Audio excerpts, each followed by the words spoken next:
It's the Kyle Hyman Show on Redeemer Radio. This is Kyle Hyman here with Andreas Reddy. We're going to play a game that we are calling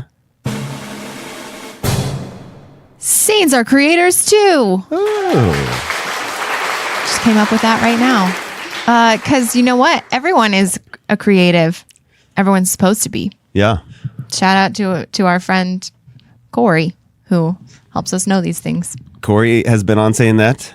Also, Sister Ignatia Henneberry did a whole morning jolt on everybody being creative. Yes.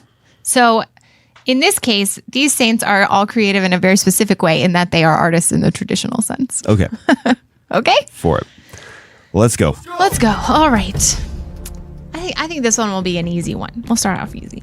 This saint was known as the dumb ox as a child, but grew up to be one of the greatest minds in church history. But did you know he was also a poet? He wrote the Anima Christi and the poems that we know as Tantum Ergo and O Salutaris Hostia. It's funny, whenever you started saying it, I was like, oh, an author is an artist. Yeah, I get that. Like, he wrote books. Didn't even think of that poetry. Yeah. Yes. Yes, he was St. Thomas Aquinas. Quite a poet, St. Thomas Aquinas. Yes. All right. When our human senses fail. I always like that line. Yeah, I do too. That's a good one.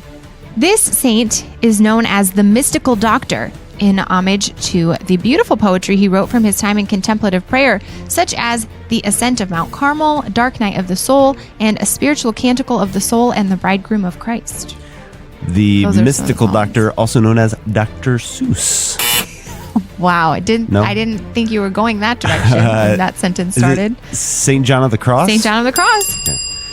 This saint is the most recently declared of the 4 female doctors of the church.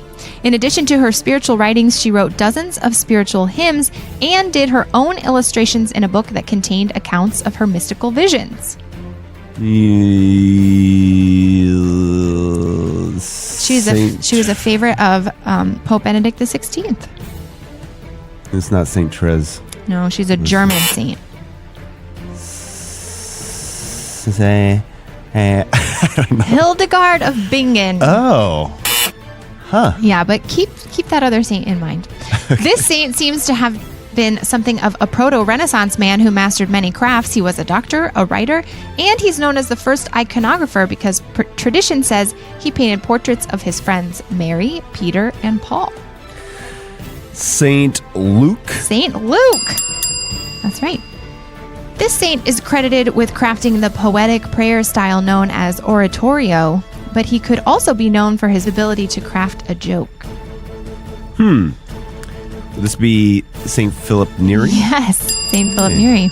That's right. Oratorio. Yeah. Saint Philip Neri had his oratories. Yeah. It matches up, but also he is well known as a sort of prankster and funny guy.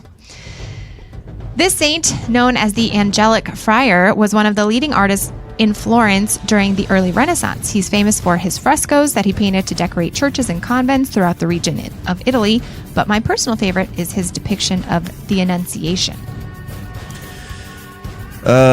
Yes. Is this Fra Angelico? This is. Do you know his real name? No. He's blessed. He is actually beatified. Blessed John of Fiesole. Oh, very nice. But there was another John. He was a Dominican friar in his friary, and so they started calling him the Angelico, the angelic brother. Yeah. As opposed to the other John. Poor John, who didn't get to be the angel one. For anyway. a great breakdown on the Annunciation painting, check out that Fort Wayne Museum of Art. Love it. Shepherds did a great breakdown of it. This saint is known for her spiritual teachings, but she was also a poet and a playwright. We even have photos of one of the plays she produced with her sisters in the convent. And the use of sisters here might be an extra clue because those sisters included both other religious sisters and her biological sisters who were in the same convent. This is Saint Therese. This is Saint Therese of Lisieux. I don't think I knew that she wrote the plays that she was doing. Yeah. Amazing. Love her. This saint is mostly known as a philosopher and spiritual father beloved by many, but he also wrote several plays, including, this is the entire title, The Jeweler's Shop, a meditation on the sacrament of matrimony, passing on occasion into drama. I was just talking to somebody this weekend about that play. Apparently, it's got a lot of stipulations on how you act it out. that'll be have to save for another time. This is Saint Pope John Paul II. That is right.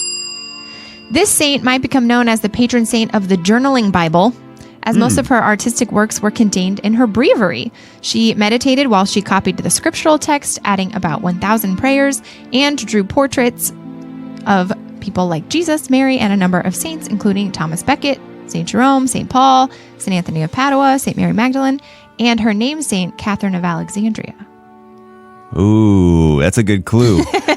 I really want to see this now. I know. Saint Catherine Drexel. St. Catherine of Bologna. Huh.